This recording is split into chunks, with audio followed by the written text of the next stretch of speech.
Hi, everybody. It's Chris Fletcher from musicbizmentors.com, and we're hosting our seventh podcast called Making Money, Making Music.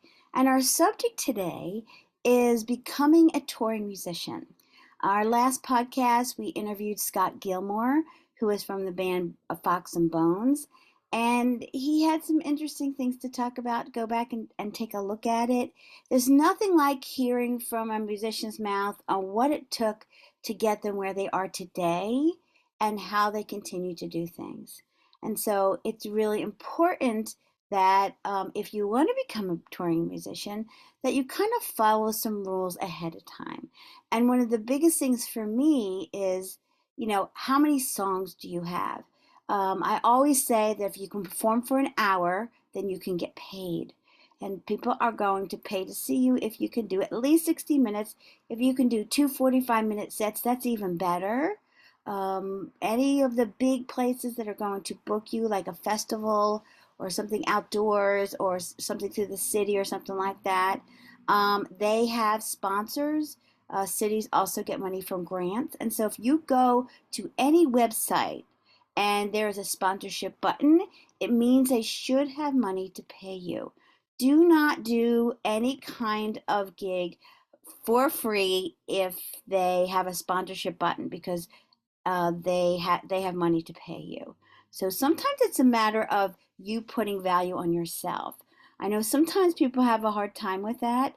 I will go in and we're going to do a little series called Pitch and Perform on social media to kind of get yourself ready for those kind of things. But for right now, I always tell anybody that if someone's pushing you for to say how much you charge, then think higher than what you think you can get. So any band who has a 4 or 5 piece band, ask for $1,000. And if then they have to tell you, oh, we don't have that. What else do we have? And then you can kind of do a negotiation process. Again, we'll do another day where we talk about how much to be charged depending on where you are in the country.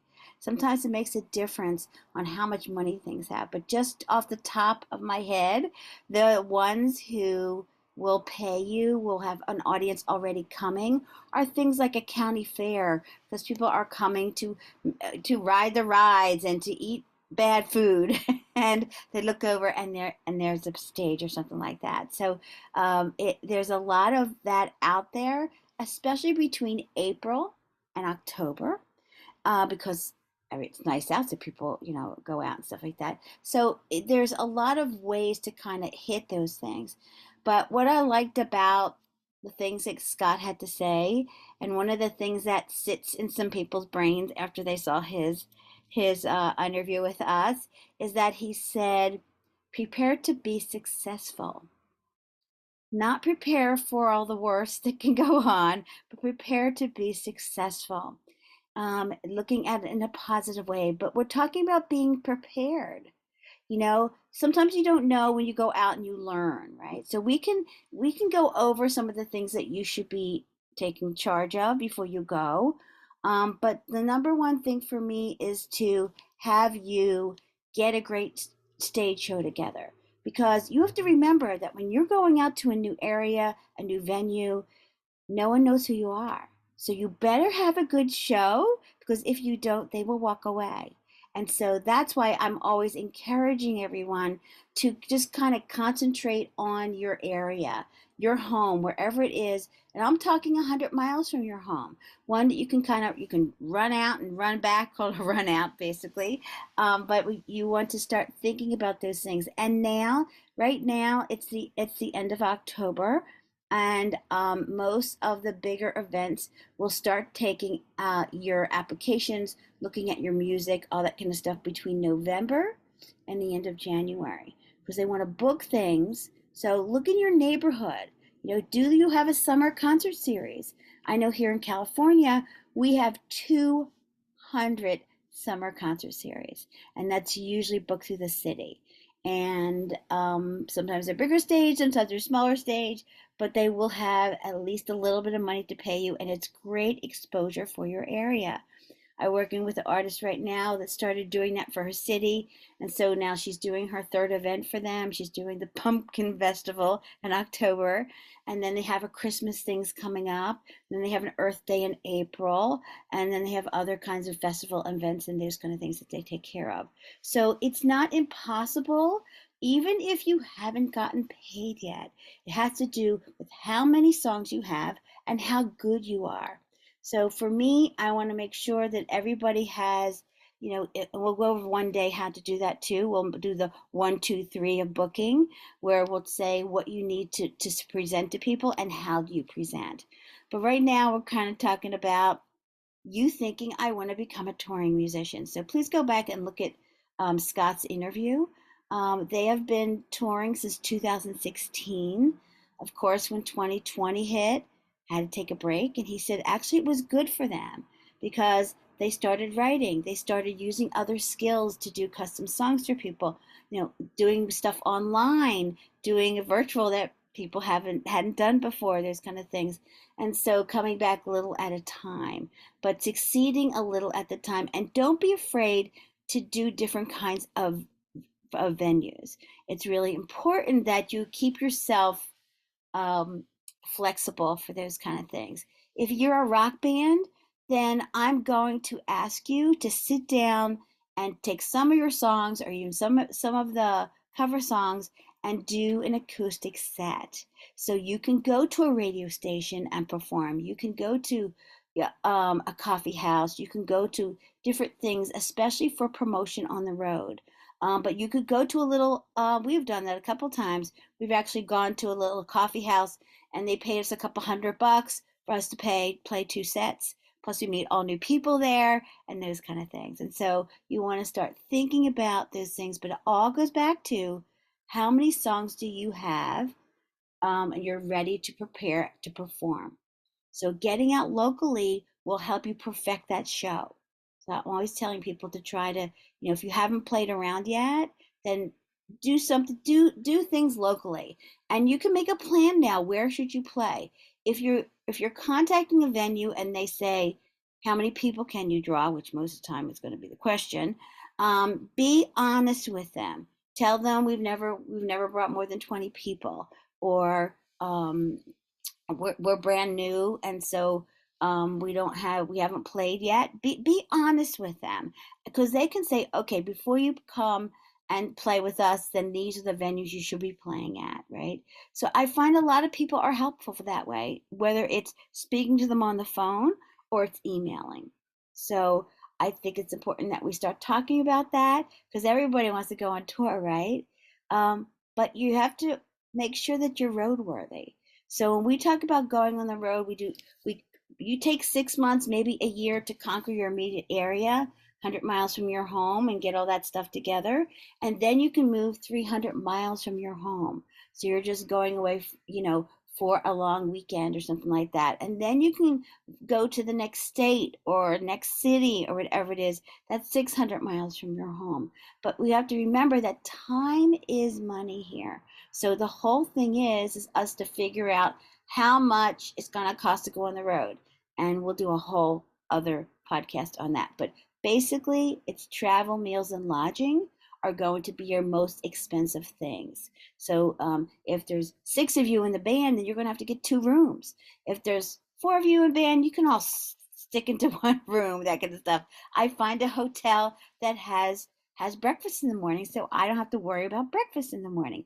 Most venues will feed you, so ask for it.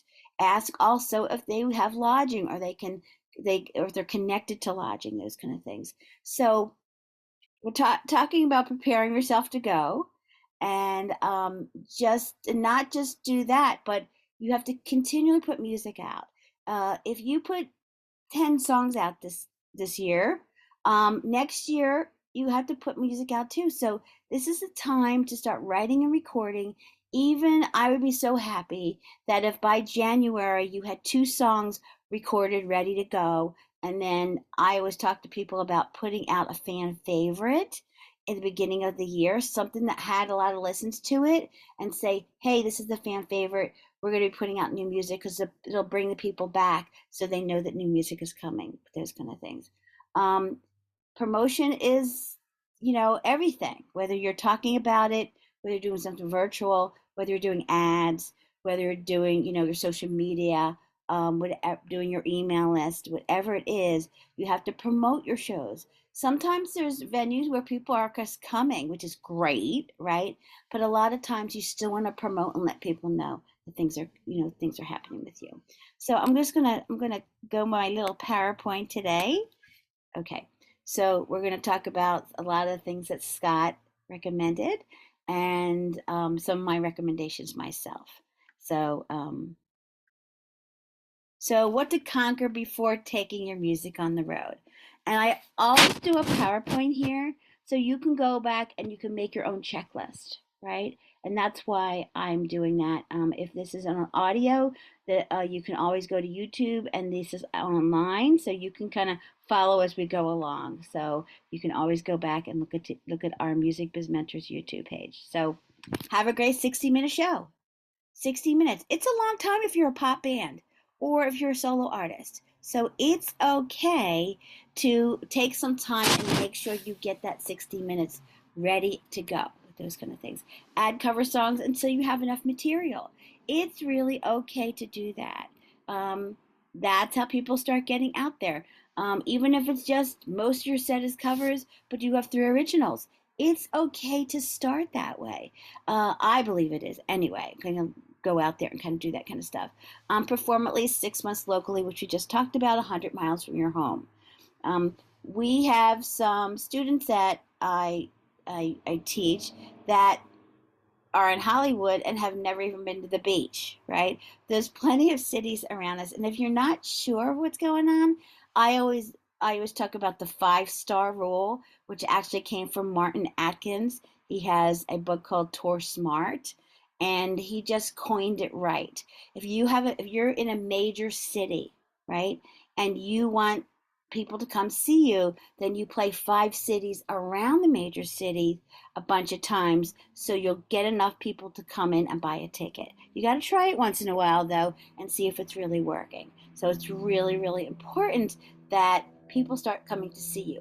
If you're performing for 6 months and you don't have fans coming, there's something wrong. Probably you're playing the wrong venues for your music. And so you have to go back and take a look at it. But you need to invite everybody you know to see that, and your friends and family count because they have friends and family, your work people you work with, all that kind of stuff. You got to keep inviting people to come because they may bring somebody who just loves you, who becomes a big fan, those kind of things. Release at least 5 songs and make an EP. So people go, CDs are dead. But guess what? That's not what I found. People are doing a 5-song EP and selling it for $5 or a donation. What I'm finding is people will give me more money for that and say, oh no, just keep it. Right? So they understand that we're trying to fund the band. It's like a merch item now. And it doesn't cost a lot of money, a couple dollars to get it reproduced and things like that. So you're always making money when you're doing that kind of stuff. You got to have something to sell.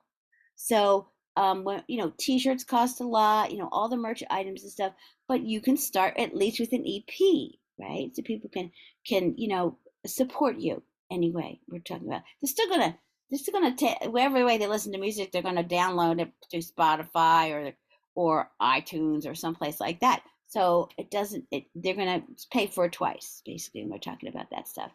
Give something away for free for an email, whether it's a button, it's one of those bracelets that have your song title on it or your band's name or something like that. Anything that's free. We go to the party store, and there's all kinds of things there. There's little yo-yos, there's little shakers, there's kazoos, there's whistles, there's all kinds of fun things that you can go and get a little sticker and put your logo on it and give it to somebody if they will give you either an email or they will go online and connect with you through Instagram or something like that. You want to get a connection to people. So, people love free stuff. So you want to start thinking about that stuff. And then always write, rehearse, and perform often. I totally believe in that because it just makes you a better musician, makes you a better show. That's what we're talking about with this kind of thing. So I really want you to start thinking about those things. You get, this is basic stuff, right? So, but some of you might not be doing these. So you want to start thinking about that. If you really want to tour and do it for a living, you want to start thinking about that stuff. Booking 3 months ahead, you know, book the money and the anchor dates. And again, we'll talk more about this in another podcast, real specifics. But this generally, I'm just talking about where do you find the money gigs, the city events. Colleges have all kinds of events. They also have radio stations, TV stations, newspapers for promotion, all that kind of stuff. Street fairs, every city, I know, street fairs, art walk, food truck events, wineries. There are plenty of places that will pay you to come in and perform while one of the events are happening. So it's something to think about. Just came from a conference where we talked about house concerts, house parties, those kind of things. You can even ask your friends, do you have a big backyard? Would you like to host a house concert or house party? We can be your entertainment, right? You can put that out to everybody and see what you get. You can have 20 people in the room and they all give $10, or there could be 100 people in the room and they all give $10, $15, whatever it is, and you'll reach a lot of people and it'll be an intimate setting. So it's really okay to start asking people if they want to have one, or if there's a special event coming up, those kind of things. Especially events to me are anything that you're connected to. So let's say you play soccer, right? So they have events too. They have award events, they have a Christmas party, they have a lot of different kinds of events like that. See if your band can play. They already know who you are. So why would they not allow you to play that kind of stuff? Whether you skateboard or um, you have a book club or something like that. So it can be anything that's special. So start thinking about that stuff. There are a lot of opportunities out here that actually pay, right? So you want to start thinking about that. How do you choose your cities? Go on Google Maps and look at 300 miles from your home. So you can do a weekend. You can do Thursday, Friday, Saturday, Sunday, maybe Sunday matinee or something, and then come home. So you don't have to, if you have a job that you can't leave or you have a family or something, you're not going to be gone for a long time. We do this 300-mile weekend, probably a bunch of them in a year. We do and go back to the same places and then always get another new place to play at, those kind of things. And still, most of these places book at least 3 months ahead of time. So you want to make sure that you get them in enough time. Again, we're talking timing here most of the time, but also remember that this is all a numbers game. As many as you put out, you'll get responses. They say the average is if you send 10 emails out, expect one person to respond, right? So keep looking for venues. Look, and I have here follow a like band. If there is another musician or band that's similar to you, then you should see where they're playing and maybe give you some ideas. Maybe you can even open for them if they come to your town. Those kind of things. Look at I think it's called Undiscovered Music, and you can get on a newsletter and it tell you who's playing where and all that kind of stuff. And then you can kind of go into other people's.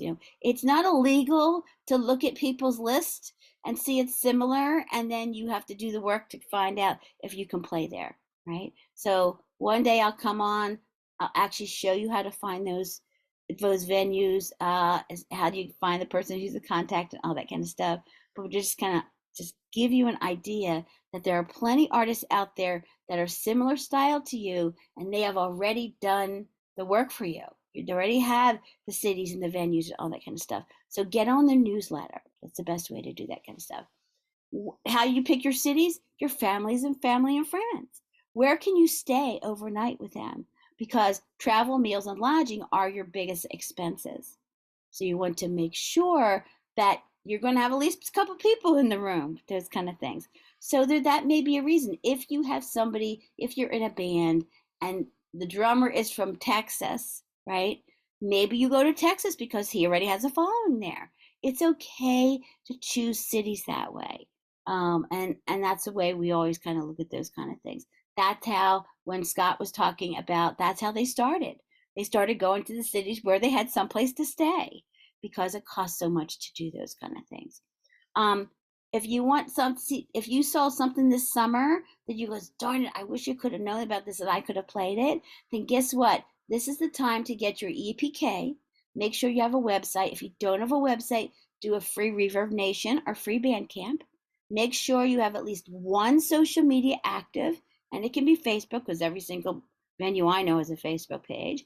So you want to start thinking about those things so you can don't lose the opportunity, right? So try to, there are a lot of smaller events through the cities. There are a lot of other kinds of places that you can play. But if you want to play some big ones, we just had a street fair here yesterday. They have once a year here in Sherman Oaks, and they have a bunch of places for musicians to play, and they have sponsors, so they're paying the artists, those kind of things. So you want to start thinking about that. You have to remember that wherever you go, you need to return at least twice a year so people don't forget about you.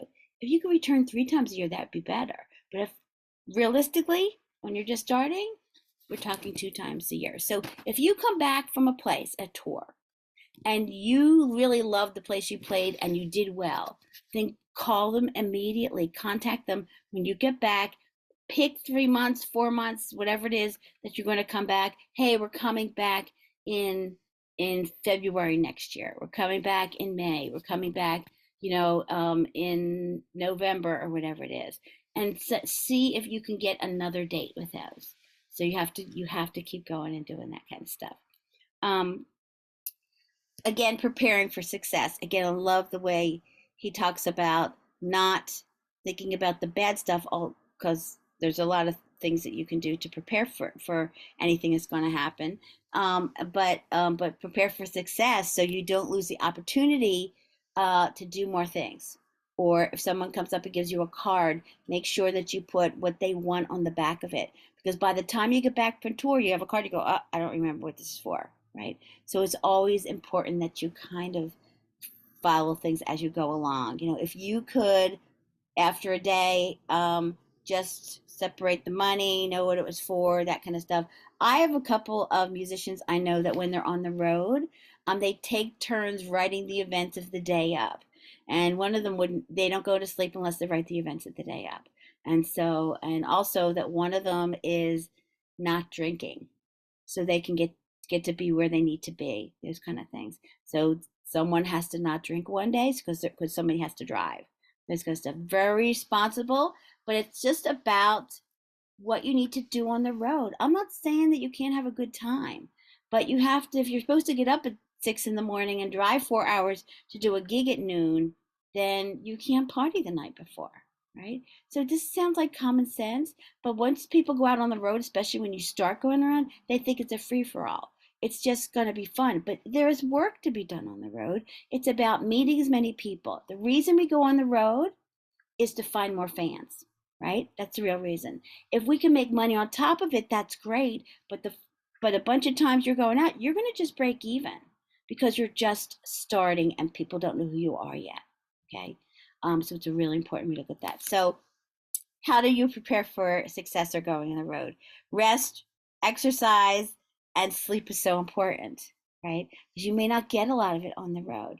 So you need to know your time clock. You're looking at that.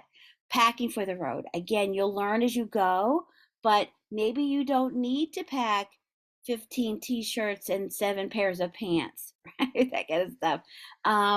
Maybe you stop at a laundry one day or something like that. Or one of the bands that I worked with, they requested, because they were playing colleges, requested t-shirts in certain sizes from the school. So they stopped bringing t-shirts because they would bring them off for them, those kind of things. Take care of your bills at home, your rent, your insurances, all that kind of stuff. Make sure it's automated, or make sure you have a notice on your calendar. I have a Google Calendar with all of my artists, so they can put all their events in there, and it can also see it on your phone. So it's really important that you still take care of things at home. Make sure that that's taken care of in order to come back and you can't get into your place, that kind of stuff. Reserve lodging, a van, map out your travel. It'll really help you later on, because one of the big things that I do, and sometimes the musicians say, "Oh, you're also old school," is that I write an itinerary what they're supposed to be doing, but I also give them Google directions, because when you're out there, sometimes your phone doesn't work because of reception, because you're in the mountains and all that kind of stuff, and you don't know where you're going, right?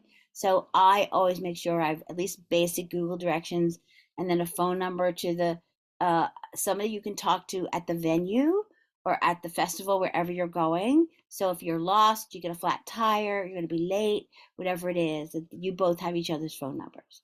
It's really important. Order and bring enough merch.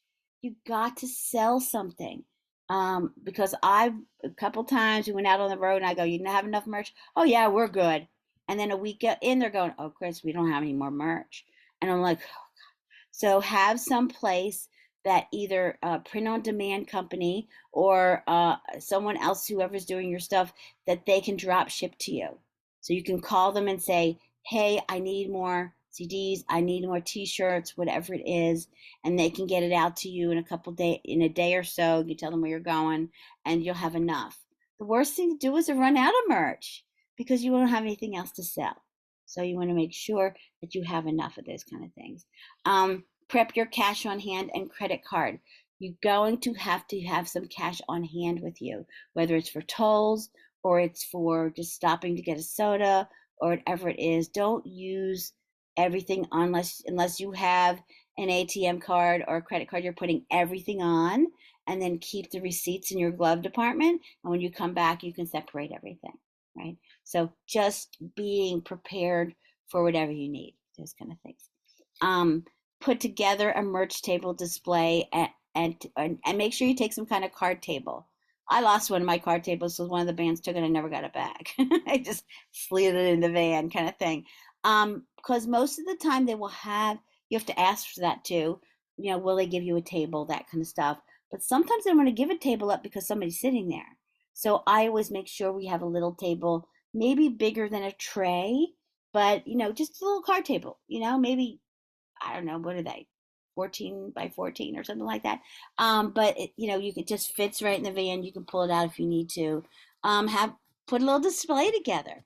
A little postcard of where you're playing with a QR code on it, so that they can go to the new video or the new song or something like that. And whatever merch that you have. So put a tablecloth down. Make it look good, because people think that things are really happening with you if you do something like that. So do it before sound check. Put it near the stage, right? Do not put it in the back of the room where you can't see it, because if it's just you guys, you can't man it all the time. So just make sure that you put it next to the stage somewhere. And I used to have one of the bands who actually put a jar on the table and put a couple dollars in it and said, "We trust you to give change," right? And people did. They're like showing them, "I'm putting money in here," that stuff. You can feel comfortable to do that or not. We always do, when we go on the road, we do a little postcard that has a graphic on it, and then on the other side has where you're playing, and then we have a QR code that goes to the mailing list or your Facebook or your TikTok or a video or something like that, right? So people will always pick that stuff up. So you want to make sure people have those kind of things. Confirm all your gig details in writing. Connect on the phone with the booker before you come. Maybe you need to know where you go to park or to load in or something like that. But get it in writing, an email, even if it's a confirmation email. A text with a thumbs up is not good enough. Okay, so make sure that you bring that contract with you, because if they go to pay you something different than you're supposed to, take care of it right away. Right? Don't wait till you go back or later or whatever it is. Take care of it right away when you're doing that kind of stuff. Bring your contracts with you so you can always look back on it. Should have all your details on it. We'll do contracts one of these times too. I'll bring out sample contract in for you. Rehearse your music sets. Have some stuff ready already. It doesn't mean you can't change it, right? Don't do the same set every single night. You never know who's coming to see you twice. So it's okay to really mix it up and change the feel of it or whatever it is, that kind of stuff. Bring reading material or audible books on the road. You are going to sit in a car a lot. So how do you do that? Either listen to music, listen to an audible book. Some people like to read. Some people don't like to read. Some people like to do puzzles or whatever it is. So something that's going to, if you're driving for 5 hours and you're not actually the driver, what's gonna keep you going, right? So it's important that you figure out something that you like to do. I'm okay with you bringing whatever you need to. Some people have to bring their own pillow or something like that. And you'll figure that out as you go, because sleeping on the road in different beds all the time, it's not good for your sleeping pattern sometimes. So we really want to start thinking about those things. Um, After you've gone out on the road with the band a couple times, you don't know anybody until you live with them, right? And so that's why we talk about doing short tours before you do long tours. You know, make sure that you're road worthy. Not everybody is road worthy. They go and they go, I hate this. I hate this every single day. We're somewhere else. I'm all, I can't get used to, moving on the road, that kind of stuff. And so sometimes you think it's for you, but sometimes it's not. So you got to try it. And if you love it, most of the musicians I work with love it, and it shows they love it. They love meeting people, doing their songs for people, doing in different kinds of venues and stuff like that. So if you are looking next year about doing touring musician, you can't do that unless you've already done it at home first. For me, anyway. So I don't care if you have a million hits on TikTok or something like that. Start little and step by step, and you will know what you're doing, and you will make money when you do that kind of stuff. So that's just some of the ideas that we had to start having you think about being a touring musician. People always want to go, but you have to have enough music. You got to be prepared. You got to be ready for anything that happens. I know I talked about reserving a van. Some people have the right cars, they can do it. But if you have a bunch of people, you want to reserve something. It costs about $100 a day. Again, that travel, meals, and lodging, that's, if you can figure that out, which you can go to Priceline or hotels.com, and you can kind of look at all that kind of stuff, and you can kind of know how much you eat, with that kind of stuff. I like to make sure that we take care of everybody's meals. Some people don't do that in the beginning, but I always do, because there's usually one person in the band who just doesn't have the money for it. So we don't want to single them out with those kind of things. So that's why we have to have some money on the road when we're doing that kind of stuff. So just a couple more suggestions and we'll let you go. We're starting our free Zoom coaching once a month on Mondays, November 18th and December 16th on a Monday. Just email us at musicbizmentors@gmail.com, and I'll put you on a list and we'll send you a Zoom. So it's just looking at how to prepare for the new year, how to find gigs, all that kind of stuff. And then you can ask me questions, those kind of things. Time management is a must no matter what we're doing. Time and money always get in the way. I don't care what you're preparing to do. Just accept it and move on. I'm okay if you move one deadline, but not if you move two. If you move two, you're just procrastinating. You got to figure out, why are you not doing something? And if something is getting your way, it's usually one, you don't know how to do it, or two, you're scared to do it. So sometimes you just need some help.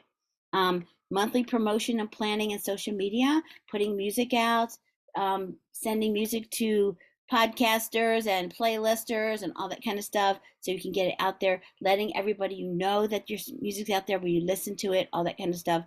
You need to make a plan for it. And I probably will have one of my friends that does PR in the new year come on and do a session for you with that kind of stuff. Give your band members a job. If you have more than just yourself in your group, then make sure everybody has a job to do something, right? Something like they're good at Instagram, so they can post twice a week for you, Or somebody is a good photographer, so making sure that they're in charge of all the photos that are taken and put them up online. It could be somebody is really techie, so they're in charge when you go out on the road to do techie, make sure that they have it at every venue, all that kind of stuff. There's a lot of duties on the road. So if you are by yourself, you can't do it all yourself. I actually don't like solo musicians to go out by themselves. I like to make sure that someone goes with them when you do that kind of stuff. Again, prepare for success. Make sure you have enough of everything when you're going out there. So, or at least have your masters with you so you can get copies if it's paper or whatever you're talking about. So that's basically what I'm talking about when we are talking about you becoming a touring musician. We will be interviewing some more people that go on tour often. That'll be coming up pretty soon. And I probably, with the first of the year, these are every other week, the podcast, but probably I might go like a special month where every week we talk to another musician about how they tour on the road, how they book their gigs, what is giving them money in their pocket, those kind of things. But if you have a musician that's doing a cool music job and making money at it, you can always email us at musicbizmentors@gmail.com. And so I can contact them and see if they won't come on and I can interview them for you. So I'm open to whoever that you want to be interviewed. I have a bunch of them coming up pretty soon. So right now we're every other week, but we may do some special things, especially for promotions and booking, and then also placements of songs. A lot of people like to hear about those kind of things. So you got to stay tuned. Please subscribe. Please make sure that you share this with someone you think that can benefit from it. Okay. So please come back again, and we'll see you in the next time. Take care.